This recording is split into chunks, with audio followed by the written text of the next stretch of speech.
A long time ago, people on Padaido Island in the far east did not use fire to cook their food. They only used the heat of the sun as a way to prepare their breakfast, lunch, and dinner. Ridiculous, right? I know. But one day, someone came and introduced fire to me. You want to know who it is? Stay tuned to our story. In a village called Sasari, there lived two brothers with their family. One sunny day, they went out for fishing. After a while, after they had enough fish, they went back to the village and walked to their family garden with their dog. As usual, they dug up some clothes and made room. They also cleaned the fish. After that, they put the taro and the fish on top of a hot table that they already prepared for cooking purposes. And they waited for the heat of the sun to cook their food. In the middle of the garden, there was a big banyan tree. So they sat there and sang while waiting for their food being cooked.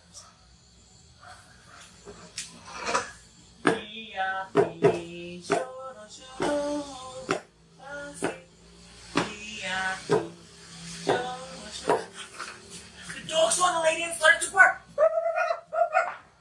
The two brothers were so surprised, they stood up and wanted to run because they thought the lady was a ghost. But then Binseren Nanggi said, "Please don't run. I won't hurt you guys.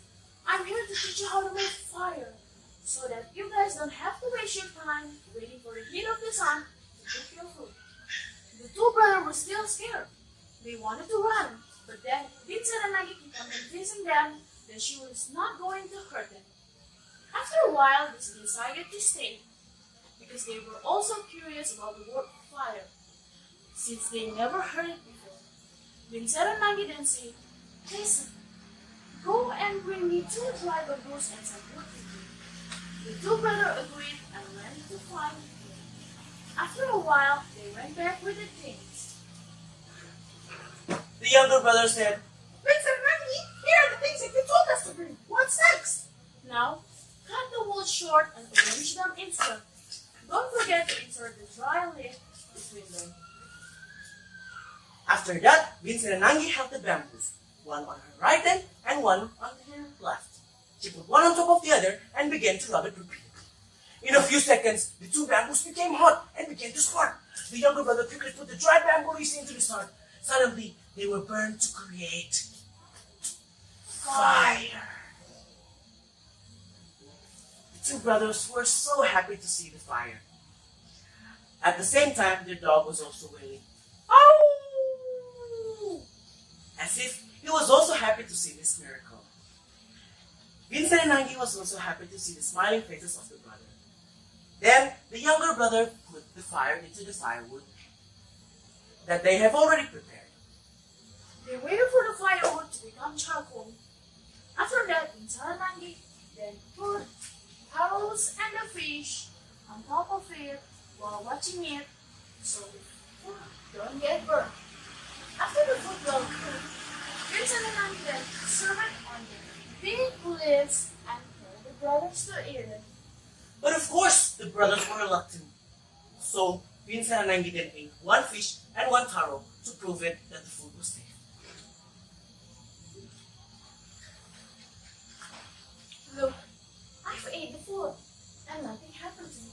So please, eat it."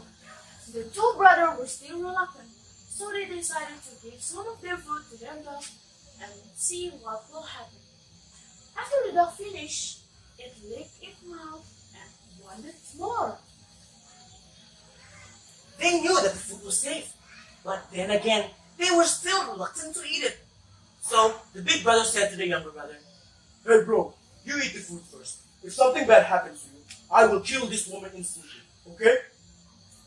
The younger brother agreed and ate some of the food. "It's very delicious, brother. Hey, let's have some!"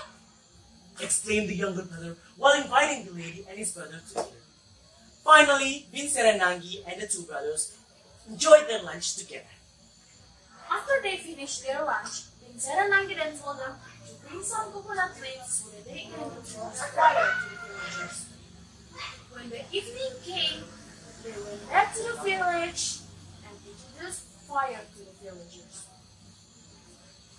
From then on, the villagers used fire to cook their food and to do other stuff that needed fire from.